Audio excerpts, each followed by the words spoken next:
이번 시간 훈련 목표입니다. 16mm 테스트 플레이트를 가접하여 GMAW와 FCAW로 용접할 수 있다. 입니다. 이번 시간 과제 개요입니다.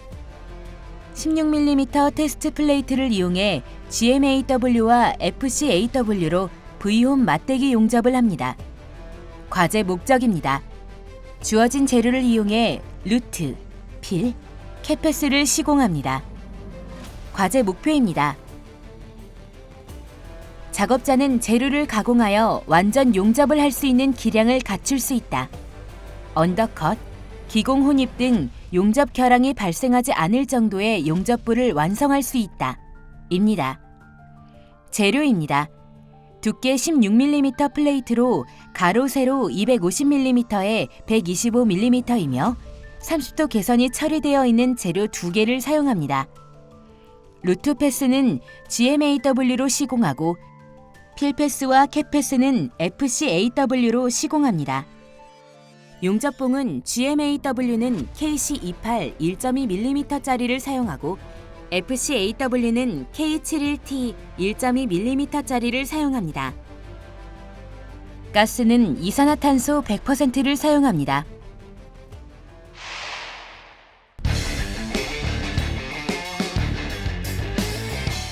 과제 주안점입니다. 모재가 굉장히 무겁기 때문에 모재를 들거나 가공할 때 떨어뜨리지 않도록 조심합니다.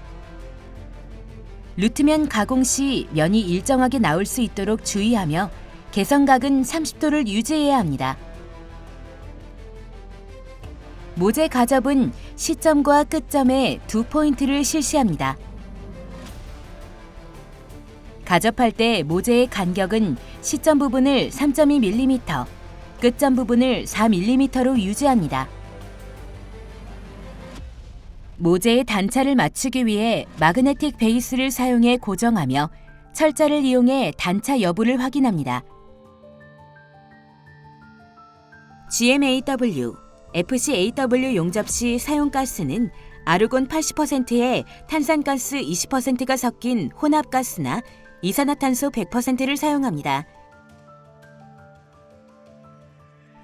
시험편이 두꺼운 만큼 용접 횟수 수가 많아지므로 본 용접 전 충분히 역변형을 주어야 합니다.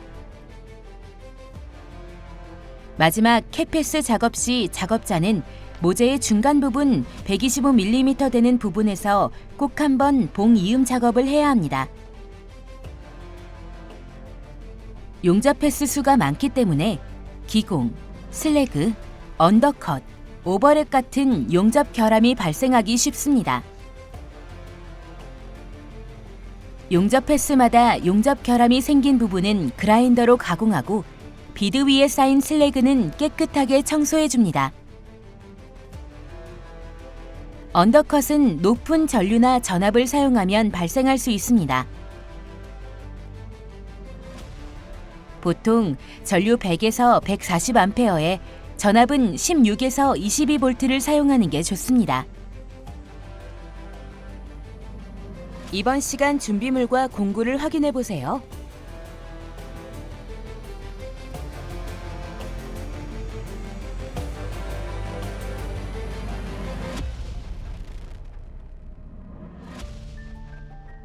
주의사항입니다. 루트면이 없으면 용접 시 면이 잘 녹아 모재에 구멍이 뚫릴 수 있습니다. 루트면을 1.2에서 2.5mm 정도로 가공합니다. 가스 유량계의 눈금을 읽을 때는 유량계의 눈금과 지시볼의 중심이 일치하도록 해야 합니다. 용접 후의 변형을 방지하기 위해 가접 후 용접 표면의 반대 방향으로 2에서 4도 정도 역변형을 줘야 합니다. 용접 횟수가 많아질수록 모재 수축이 많이 일어나므로 그만큼 역변형을 더 많이 줘야 합니다. GMAW의 용접봉은 1.2mm로 모재 간격보다 많이 얇기 때문에 가접 시 아크가 살지 않고 바로 내려가는 경우가 있습니다. 따라서 처음 가접을 시작할 때는 양쪽 모재에 한 번씩 아크를 살리고 가접하는 것이 필요합니다. GMAW 용접에 들어가기 전 작업자는 용접 토치의 전기 세기가 적당한지 테스트해야 합니다. GMAW 용접 시 아크 길이를 너무 길게 하면 용접 부위에 기공이 들어갈 수 있습니다. 따라서 최대한 아크 길이는 짧게 유지해 용접 부위에 가스 쉴드가 잘 될 수 있도록 해줍니다. 이음부를 연결할 때는 약 5에서 10mm 앞에서 아크를 일으켜 녹이면서 진행해야 표시가 나지 않으며 결함 발생을 줄일 수 있습니다. FCAW는 적정 전기값이 맞지 않으면 용접 시 용융물이 아래로 흘러내리거나 용입이 되지 않으니 작업 전 테스트를 거쳐 적정 전기값을 확인해야 합니다. FCAW 용접 시 시점 부분은 용융물이 흘러내리는 것을 방지하기 위해 두세 번 치핑으로 시작해야 합니다. 플럭스코어 용접은 전류와 전압값이 높기 때문에 진행 속도와 위빙의 속도가 일정하게 유지되어야 합니다. 이번 용접 과제는 캐패스 작업 시 모재 중간 부분에서 반드시 봉이음 작업을 해야 합니다. 이때 꼭 심사위원에게 작업을 멈췄다는 확인을 받은 후 작업을 이어나가야 합니다. 위빙 시 양 끝에 머물지 않으면 언더컷이나 용입 불량이 생길 수 있습니다. 용착이 되는지 확인하며 위빙을 이어나가야 합니다. 스패터가 식으면 잘 떨어지지 않기 때문에 용접 패스가 끝날 때마다 바로바로 제거해주는 것이 좋습니다.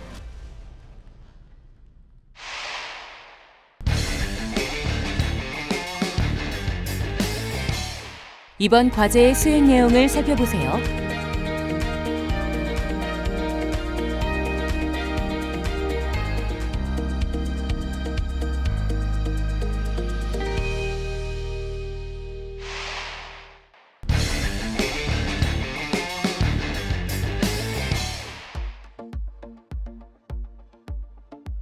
첫 번째, 모재 가공입니다.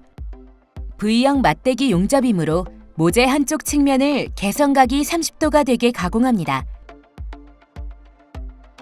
현재 모재에 녹이 많이 쓸어 있기 때문에 줄을 이용해 루트면의 녹을 모두 제거해 줍니다. 개성각 가공 후 버니어 캘리퍼스를 이용해 루트면에 1.2에서 2.5mm 정도 선을 그어줍니다. 먼저 그라인더를 이용해 그어놓은 선까지 적당히 가공해줍니다. 그라인더는 4T짜리 그라인더를 사용합니다. 그라인더 가공이 끝나면 줄을 이용해 그어놓은 선까지 정밀하게 가공해줍니다. 루트면을 가공하는 이유는 루트면이 없을 시 용접면이 잘 녹아 모재에 구멍이 뚫릴 수 있기 때문입니다. 루트면 가공이 끝나면 그라인더를 이용해 추가로 용접 부위의 쇼트 프라이머를 제거해주는 것도 좋습니다. 가공된 두 모재의 루트면을 서로 맞대어 틈이 없이 일정한지 확인합니다. 가공된 루트면이 일정해야 용접 시점 부분부터 끝부분까지 동일한 조건으로 용접할 수 있습니다. 만약 모재의 틈 사이로 빛이 새어나오면 루트면이 일정하지 않다는 의미이므로 다시 가공합니다.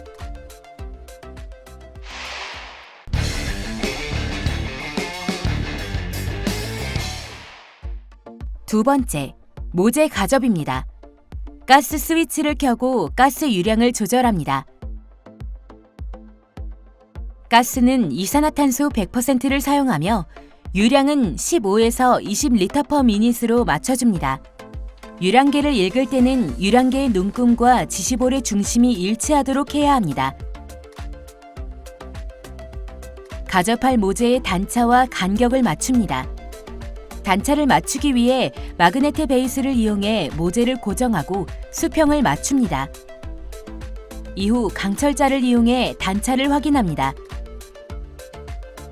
단차 확인이 끝나면 모재의 간격을 띄웁니다. 모재의 시점 부분은 3.2mm만큼 간격을 띄워야 합니다. 3.2mm 용접봉을 끼워주면 쉽게 간격을 맞출 수 있습니다.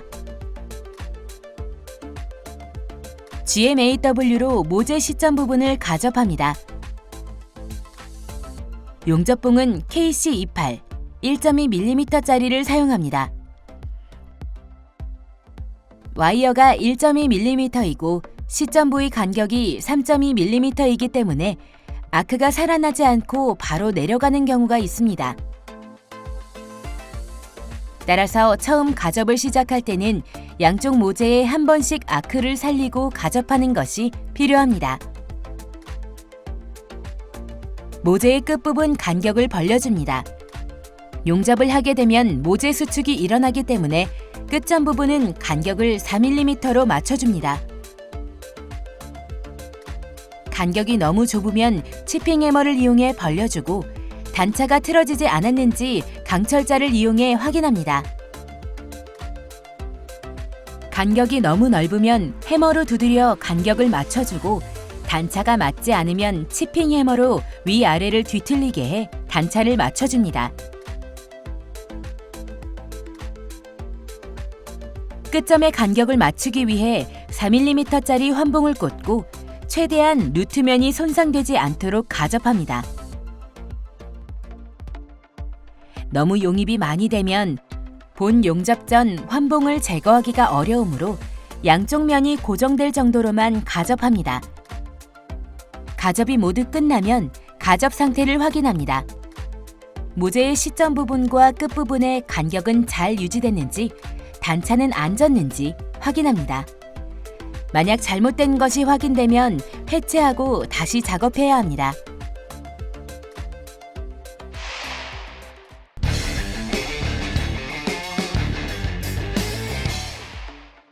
세 번째, 본 용접 준비 및 역변형입니다.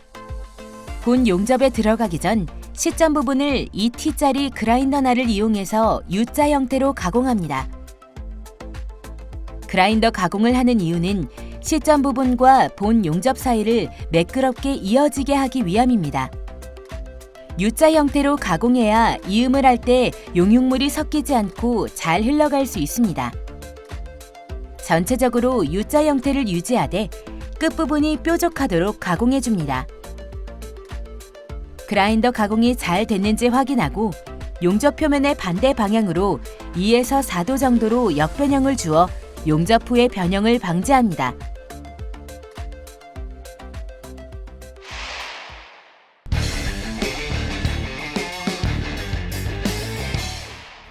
네 번째, 모재 용접의 루트 패스입니다. 루트 패스는 GMAW로 용접합니다. GMAW 용접에 들어가기 전 작업자는 용접 토치의 전기 세기가 적당한지 테스트해야 합니다. 와이어의 돌출 길이는 적당한지, 작업자가 작업하기에 전기 세기가 적당한지, 모재의 녹는 정도는 적당한지, 못 쓰는 시험편을 활용해 위아래로 실제 위빙을 해보며 점검합니다. 용접 토치의 전기 세기의 점검이 끝나면 루트 패스 용접을 시작합니다.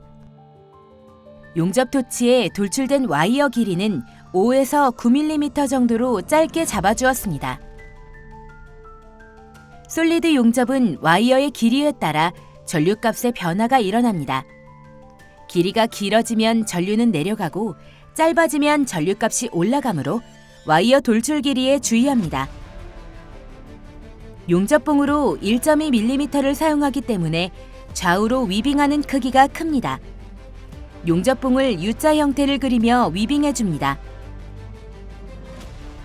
현재 작업자는 용접가스로 100% 이산화탄소를 사용하고 있습니다.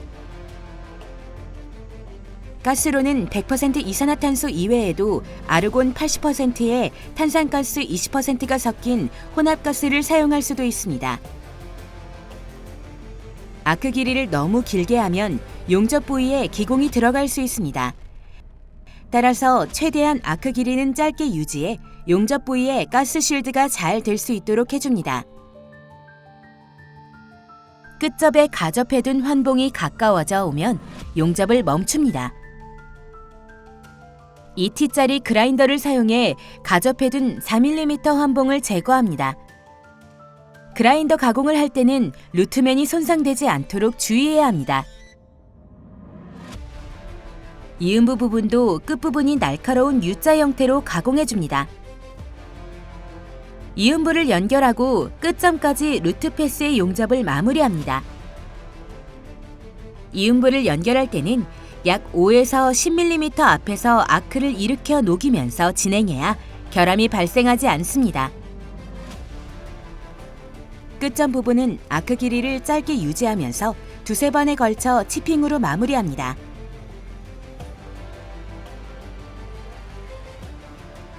튀어나온 비드 부분은 이후 그라인더로 가공해 모두 제거합니다.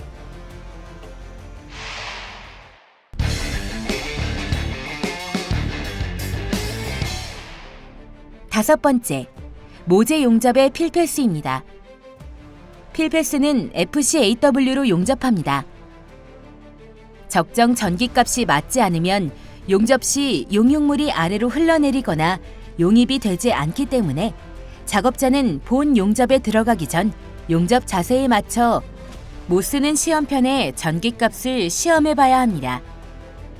현재 작업자는 수직 자세로 작업하고 있습니다. 시점 부분은 용융물이 흘러내리는 것을 방지하기 위해 두세 번 치핑으로 시작해야 합니다.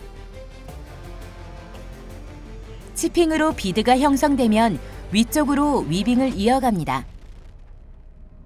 V홈의 모서리가 완전히 용융될 수 있도록 용접봉을 넓게 움직여줍니다. 용접 토치의 작업각은 90도, 진행각은 75에서 80도를 유지합니다. 플럭스코어 용접은 전류와 전압값이 높기 때문에 진행 속도와 위빙의 속도가 일정하게 유지되어야 합니다. 만약 진행이 늦으면 슬래그 혼입 및 기공이 발생될 수 있으니 주의합니다. 끝점 부분은 아크 길이를 짧게 유지하면서 조금 빠르게 위빙하며 여러 번의 치핑으로 마무리합니다. 다른 용접 방법보다 치핑을 많이 하는 이유는 전류와 전압값이 높기 때문에 열이 많이 발생해 용융물이 흘러내리기 때문입니다. 필패스 용접이 끝나면 슬래그를 완전히 제거한 후 그라인더 가공을 합니다. 2T짜리 그라인더로 슬래그의 흠집을 내고 4T짜리 그라인더로 깨끗하게 가공해줍니다. 비드가 균일하지 않은 것도 고르게 가공합니다. 그라인더 가공이 끝나면 컷브러쉬를 사용해 남은 이물질을 깨끗하게 청소합니다.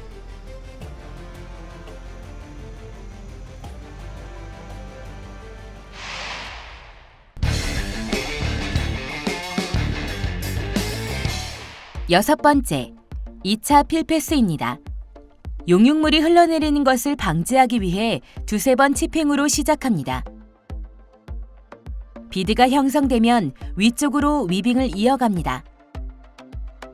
위빙 방법은 1차 필패스와 같은 형태로 쌓아주면 됩니다.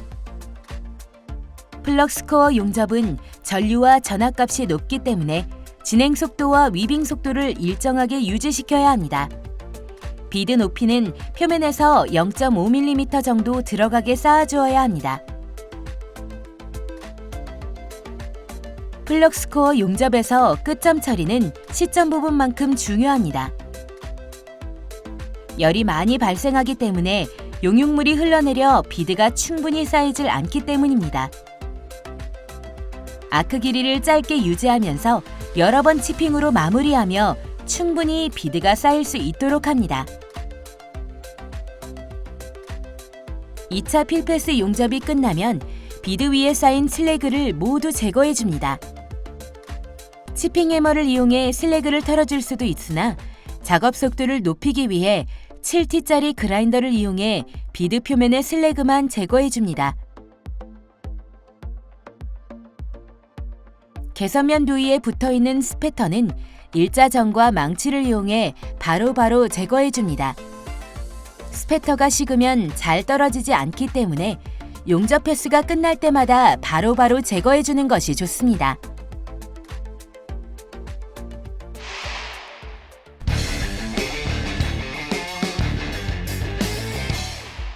일곱 번째, 모재 용접의 캡패스입니다. 용접을 시작하기 전 모재의 중심 부분인 125mm 지점에 표시를 합니다.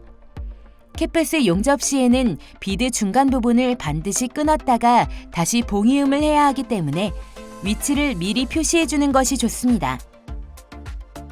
용융물이 흘러내리는 것을 막기 위해 시점 부분에서 두세 번 치핑으로 시작합니다.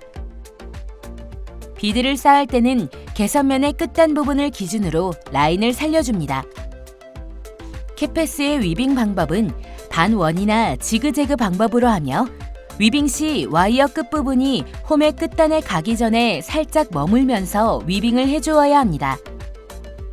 캣패스 작업 시 작업각은 90도, 진행각은 90에서 95도로 토치의 각이 중심에서 약간 아래에 위치하게 자세를 잡고 쌓아주어야 합니다. 비드 중간 부분에 도달하면 잠시 작업을 끊었다가 봉이음으로 작업을 이어갑니다.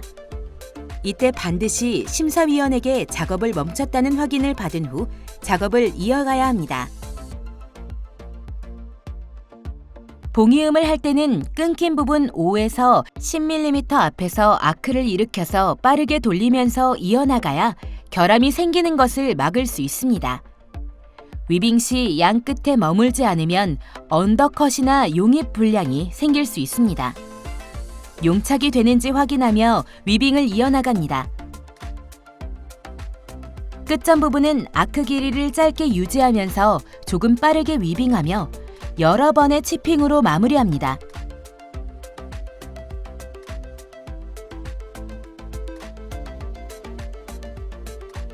완성된 제품을 컷브러쉬를 이용해 슬래그를 모두 떨어내고 깨끗하게 청소한 후 외관 검사를 실시합니다.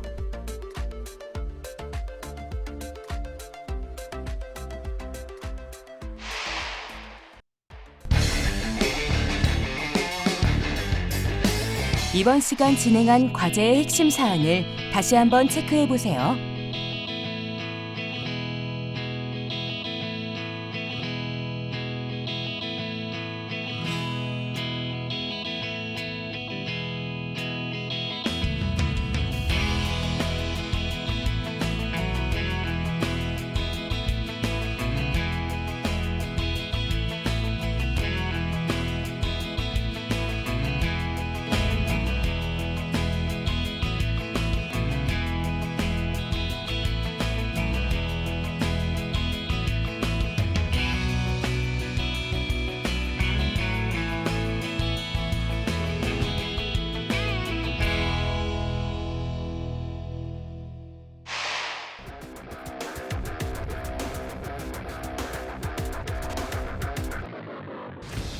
이번 시간 16mm 테스트 플레이트의 GMAW와 FCAW 시공에 대해 알아보았습니다.